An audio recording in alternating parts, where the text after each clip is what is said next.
오늘 147편에 보면 1절과 마지막 절에 할렐루야로 시작해서 할렐루야로 끝나죠. 그래서 찬양 시인데 이것은 이제 성전 재건과 관계되어서 고백되어지는 내용들을 갖고 있습니다. 찬양시 1절에 보면 함께 읽어볼까요? 시작. 할렐루야, 우리 하나님을 찬양한 일이 선함이요 찬송하는 일이 아름답고 마땅하도다.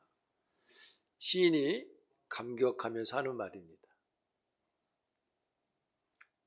성경 오늘 본문은 보니까 찬양이 선하고 아름답다 그렇게 말해요. 여러분, 찬양은 그 자체로 선입니다. 여기 선하다 그랬잖아요. 이 단어가 토부라는 단어인데 이 단어가 사용된 곳이 천지를 창조하시고 하나님 보시기에 좋았더라 할 때 좋았더라가 토부입니다.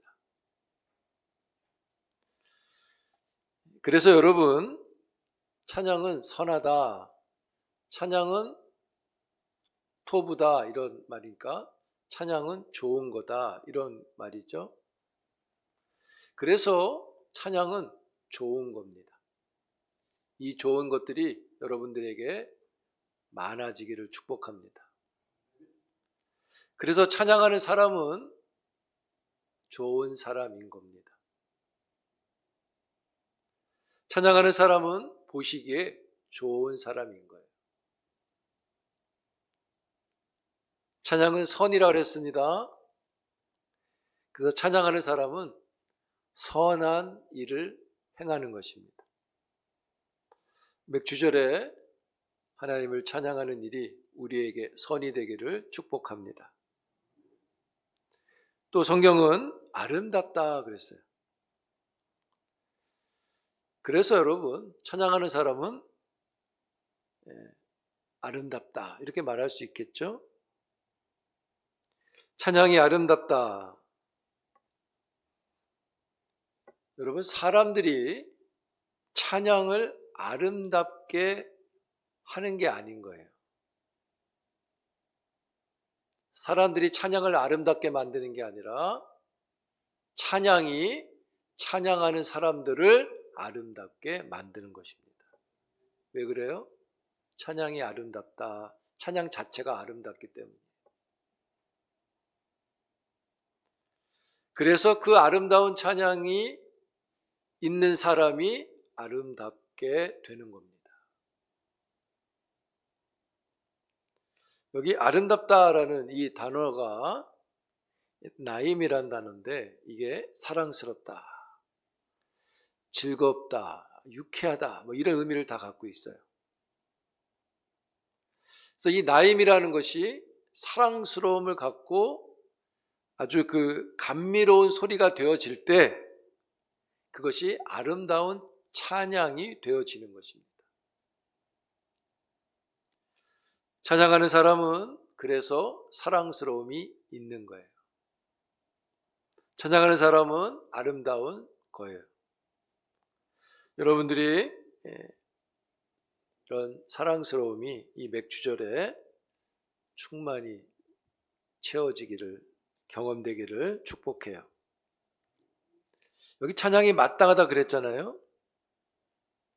이 마땅하다는 당연하다, 찬양해라, 그게 맞다 이런 뜻보다는 이 마땅하다는 단어는 바람직하다는 뜻입니다.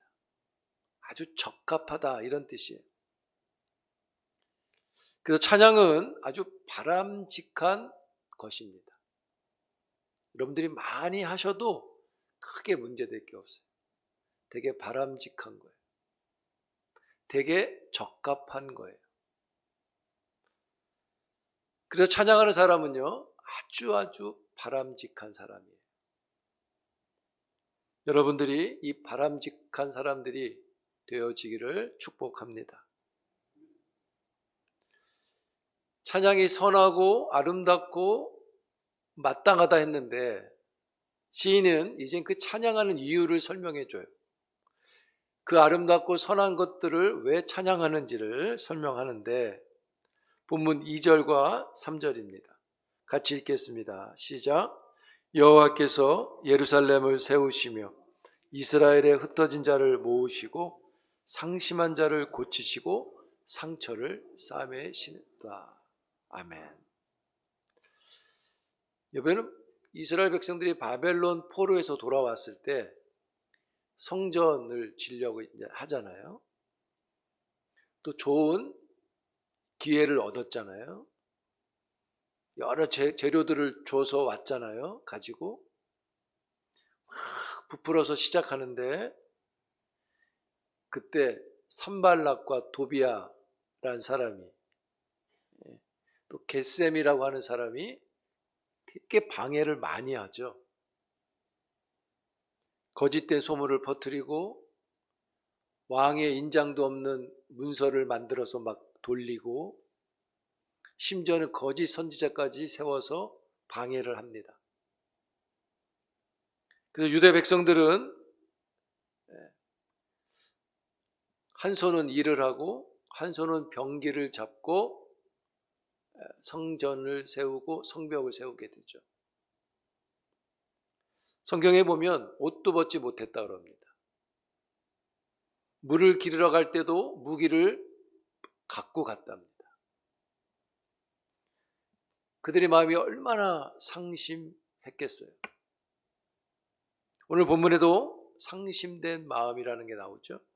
이 상심이라는 게 마음이 산산조각난 걸 가리켜요. 마음이 많이 깨진 거예요. 그런데 뭐라고 이야기합니까? 산산조각난 성전을 세워주시고 산산조각난 마음을 세워주셨다, 이렇게 말해요. 사랑하는 성도 여러분, 하나님은요 조각난 우리의 마음을, 인생을 세워주시는 분입니다. 찢어진 마음과 삶을 싸매주시고 고쳐주시오. 믿으시길 바라요. 믿음이 필요해요.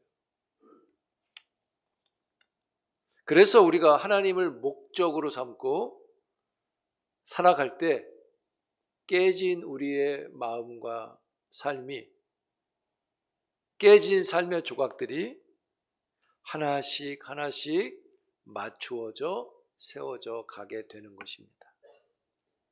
그 하나님을 믿으셔야 합니다. 2절에 보면 그런 말이 있잖아요. 세우셨다, 모으셨다. 3절에 고치셨다. 요 시제가 뭐냐면 문법으로 보면 분사형으로 되어 있어요. 이게 무슨 말이냐면 세워주시고 모아주시고 고쳐주시는 은혜가 한 번으로 끝나는 게 아니라 계속 있다는 것을 가리키는 것입니다. 세워주시고 모아주시고 고쳐주시는 은혜가 세워주는 거 한 번, 모아주는 거 한 번, 고쳐주는 거 한 번, 그냥 특별하게 마음을 써서 1+3으로 있는 게 아니에요.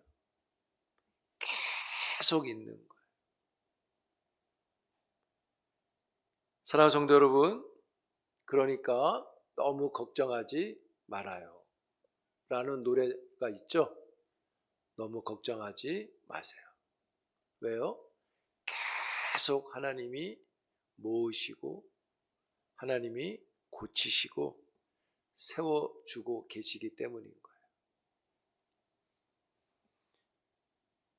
근데 여러분, 현실적으로는 우리가 눈에 띄게 고쳐지고 세워지고 모아지는 게 그게 실감이 안 되죠. 그런데 성경은 말씀하잖아요. 세우시고 모으시고 고치시는 일을 계속 하고 있다고 말씀한다는 거죠. 그래서 내 현실과 성경의 말씀이 상충되는 것 같지만 우리는 믿어야 됩니다. 이 말씀을 믿는 우리 모두가 되기를 축복합니다. 그래야 감사가 나오고 찬양이 일어나는 거죠. 시인도 하나님이 계속 세우시고 모으시고 고치시는 일을 이렇게 표현했어요. 여러분 8절 한번 읽어볼까요? 다 같이 읽습니다. 시작. 그가 구름으로 하늘을 덮으시며 땅을 위하여 산에 풀이 자라게 하시며. 하늘이 구름을 덮고 비를 준비하고 풀을 자라게 하신다 그랬어요. 여러분, 풀이 그냥 자라는 게 아닌 거예요.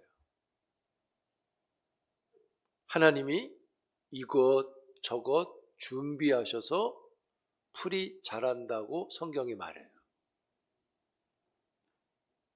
우리는 그 풀을 막 뽑아요. 그렇죠? 근데 그 풀도 하나님이 자라게 하신다는 거예요. 근데 그 풀을 자라게 하기 위해서 구름을 움직이고 비를 준비하고 그래서 자라게 하신다. 여러분, 그래서 성경은 이런 이야기를 하는 거예요. 들풀도 하나님이 입히신다 말씀하는 거예요. 여러분, 우리가 그냥 사는 게 아닌 거예요. 하나님이 준비하셨기 때문에 우리가 살아가고 있는 것입니다. 우리가 자라가고 있는 것입니다. 여기 준비했다 그랬는데, 준비하신다 그랬는데, 이 뜻은 어떤 의미를 갖고 있냐면 여러 가지 유형의 뜻이 있는데 많이 쓰이는 뜻 중에 하나가 확고하다는 뜻을 갖고 있어요. 여기 하나님이 준비하신다 이 뜻이 확신한다 이런 뜻이에요. 확실하다, 분명하다. 이게 무슨 말이냐면 하나님이 우리를 위해서 준비하시는 것들이 어떻게 될지 모르기 때문에 이것저것 준비하시는 게 아니라 그 준비는 분명하게 결과를 어떤 것들을 확신하고 있는 준비라는 사실을 말씀해 주고 있는 것입니다. 하나님의 준비는 우리에게 헛된 것이 안 된다는 거예요. 분명하게 되어진다는 거예요. 그 준비한 것이 더 분명한 것을 만들어낸다는 거예요. 그래서요, 여러분, 하나님이 준비하시잖아요. 믿습니까? 너무 보채거나 떼쓰지 마세요. 하나님이 준비하고 또 이루어 가시잖아요. 우리는 하나님의 준비하심 앞에서 기다리는 거예요. 기다리는 거예요. 야곱처럼 한 발 앞서갈 필요가 없어요.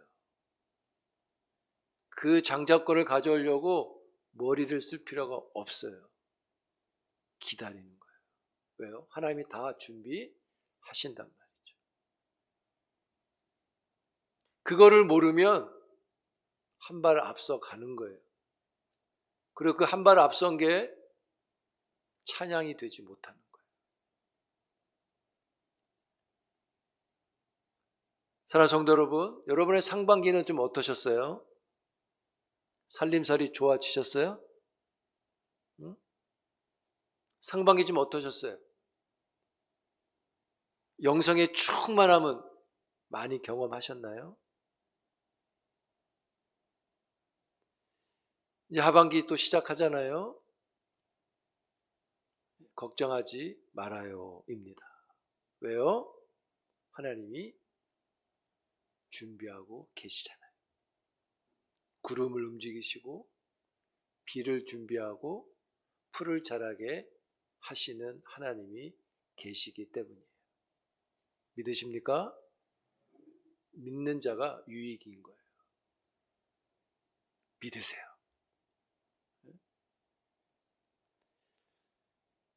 그래서 시인의 고백처럼 11절에 보면 그 하나님을 바라는 사람이 유익을 얻는 거예요. 그 하나님을 바라는 사람이 경외하는 사람인 거예요. 이런 하나님을 경외하는 경건이 하반기에도 여러분들에게 충만하기를 축복합니다. 목사가 개인적으로 이 말씀을 좀 오랫동안 묵상했는데 큰 위로를 받은 말씀이 있어요. 4절이에요. 한번 읽어볼까요? 4절 시작. 그가 별들의 수요를 세시고 그것들을 다 이름대로 부르시는도다. 여러분 옆에 있는 분 이름 알죠? 그러면 뒤에 있는 분 이름 아나요? 알 수 있죠. 우리는 한 공간에 좀 있으니까. 그러나 전철에만 가도 옆에 있는 사람 이름을 모르죠. 왜요? 뭐 늘 보는 사람이 아니죠, 우리는. 오늘 본문에 그런 말을 했어요. 하나님은 별들의 숫자를 세신다. 그리고 그 별들에게 각각의 이름을 주셨다. 그리고 그 이름을 부르신다. 이렇게 말했어요. 이 말씀이 왜 위로가 되는 걸까요? 되게 작은 나에게 하나님의 큰 마음이 느껴졌기 때문이에요. 여러분, 우주에 그 먼지 기둥이 있다는 거 아십니까? 우주에 그 먼지로 만들어진 기둥 같은 게 있어요. 한번 좀 보여주실래요? 일부 때는 안 봤는데 장로님이 이거 보여주자 그래서. 우주에 저런 게 있어요. 어마어마하게 큰 거죠. 상상을 초월하게 크죠. 근데 저기서 별들이 만들어진대요. 이게 뭐 1980몇 년도에 이제 이렇게 만원경으로 우주 만원경으로 확인을 했는데 발견은 70년도에 했는데 이제 나중에 확인을 한 건데 저기 안에서 뭐 8,000개 정도의 별이 만들어지고 있대요. 그래서 그 별이 밖으로 쉽게 말하면 뿅뿅 나오는 거예요. 근데 저 기둥이 뭐로 만들어지느냐? 우주의 먼지랍니다. 먼지가 모이고 압축돼서 만들어졌대요. 근데 먼지라는 게 날아가야 될 거 아니에요? 이렇게 뭐 무게가 있는 게 아니니까 쉽게 말하면. 근데 우주에서 만들어내는 그 찌꺼기들 에서 나오는 그 자외선이 저 먼지들을 저렇게 응축시켜서 기둥으로 만들었다 그래요. 뭐 이건 과학자들이 하는 얘기인데, 그러면서 저 사진을 제가 이제 코로나 전에 어디 세미나 가서 저걸 들었는데 그때 잘 몰랐어요. 근데 저걸 보여주시면서 강사님이 우주에 대해서 엄청나게 아름답게 이야기를 하시는데 먼지 기둥이 있다. 저기서 별들이 만들어지는데 그래서 저걸 창조의 기둥이라고 한다. 뭐 그런 얘기를 하시면서 하시는 말씀의 결론은 그거예요. 우주의 먼지도 하나님이 다스리시더라. 이렇게 말하더라고요. 거기서 별이 만들어지더라. 하나님이 하시는 일이다. 이렇게 말해요. 여러분, 우주의 먼지도 자라게 하시는 하나님. 그 하나님이 오늘 우리를 위해서 준비하시고 자라게 하시고 인도하시는 것을 믿습니다. 여러분, 우주에 별이 몇 개 있는 줄 모르죠? 과학자들은 그렇게 얘기해요. 우주에 은하계가 1천억 개가 있다. 그리고 그 각각의 은하계, 태양계도 은하계잖아요, 하나에. 각각의 은하계 안에 또 1천억 개의 별들이 있다. 이렇게 말해요. 그러니까 결국 이 얘기는 숫자를 말하는 게 아니에요. 알 수 없을 만큼, 셀 수 없을 만큼 그냥 많다는 거예요. 그런데 하나님은 그 모든 별들을 다 세셨대요. 그리고 이름을 다 붙여주셨대요. 그리고 그 이름을 잊지 않고 부르신대요. 그 하나님이 여러분들을 향하고 계신 걸 찬양하시기 바랍니다.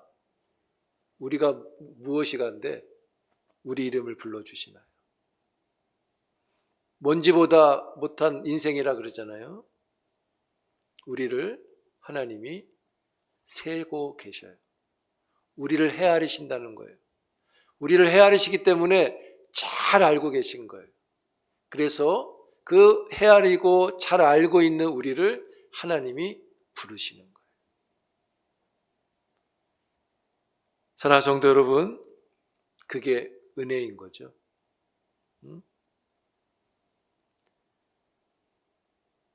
사람들은, 고대 근동 시대 사람들은요, 하늘의 별들 하나하나가 다 신적인 어떤 걸 갖고 있다고 생각했대요. 그래서 그 별들을 섬긴 거죠. 그리고 그 별들 하나하나에 사람들의 운명이 있다고 믿었대요. 그래서 숭배하게 되는 거예요. 그런데 오늘 성경은 뭐라 그래요? 그 많은 사람들이 섬긴 별들을 하나님은 다스리신다고 말씀하고 있어요. 하나님이 그 별들을 주관하시는 거예요. 사랑하는 성도 여러분, 별을 세시고 그 별에게 이름을 주시고 부르시는 하나님, 이 하나님의 큰 은혜가 보여지시나요? 별을 세시고 별에게 이름을 주시고 부르시는 그 하나님, 이런 모습이 우리 교회 공동체에도 있기를 축복합니다. 구름을 움직이고 비를 준비하고 풀이 자라게 하시는 하나님, 그 하나님을 놓치면 안 됩니다. 여러분, 풀은 왜 빨리 자랄까요? 우리 그런 말 하죠. 풀은 참 빨리 자란다. 왜 그런 말 하죠? 뭘 기준으로 빨리 자란다는 거죠? 어떤 기준에서 빨리 자란다는 말을 하는 걸까요? 뭐 기준이 있나요? 근데 풀이 빨리 자란다고 하는 말 속에는 어떤 의미가 있냐면 이런 거예요. 우리가 풀을 관심 있게 보지 않기 때문이에요. 그냥 별 관심 없어, 풀이니까. 지나다니다가 어느 날 보니까 풀이 많이 자랐네? 이렇게 되는 거예요. 관심이 없어서 그래요. 만약에 풀이 돈이 된다면 어떨 것 같아요? 아이고, 왜 이렇게 안 자라냐? 왜 이렇게 안 자라냐? 왜 이렇게 안 자라냐? 별짓 다 할 거예요. 왜? 관심이 너무 많으니까. 그러니까 우리의 관심이 풀이 없기 때문에 그래요. 근데 그 풀을 하나님이 자라게 하기 위해서 준비하시는 게 있는 거예요. 구름도, 바람도, 햇빛도, 비도 그 풀 하나 자라게 하시기 위해서 준비하신. 그 관심 없는 풀 하나를 자라게 하시는 그 하나님을 여러분들 놓치면 안 돼요. 붙잡으셔야 돼요. 의지하셔야 돼요. 그래야 자라고 살아갈 수 있는 거예요.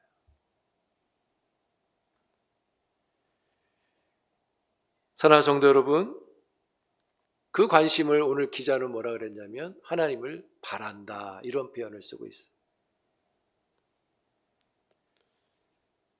이에 시작되어지는 하반기에도 하나님이 자라게 하시고 살게 하시는 은혜가 있습니다.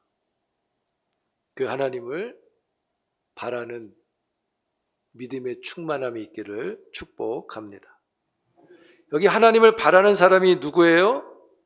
하나님을 경외하는 사람인 거예요. 그리고 하나님을 경외하는 그 사람은 하나님의 헤세드를 얻는 거예요.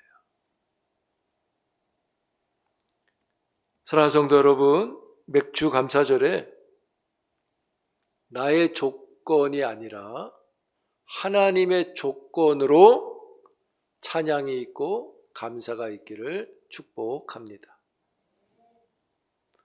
그 하나님께서 하반기에도 우리의 교회를 세우시고자 준비하시고 그 준비는 확실하게 이루어져 가는 것이고 하반기에도 하나님께서 여러분의 가정을 준비하시고 인도하시는 것을 믿습니다. 하나님께서 큰 일을 행하시는 거예요. 하나님의 큰 일을 우리가 맥주절에 찬양하면서 다시금 우리의 마음에 그 하나님을 붙잡고 의지하고 바라는 마음이 영생의 충만함으로 채워지기를 주의 이름으로 축복합니다. 기도합니다.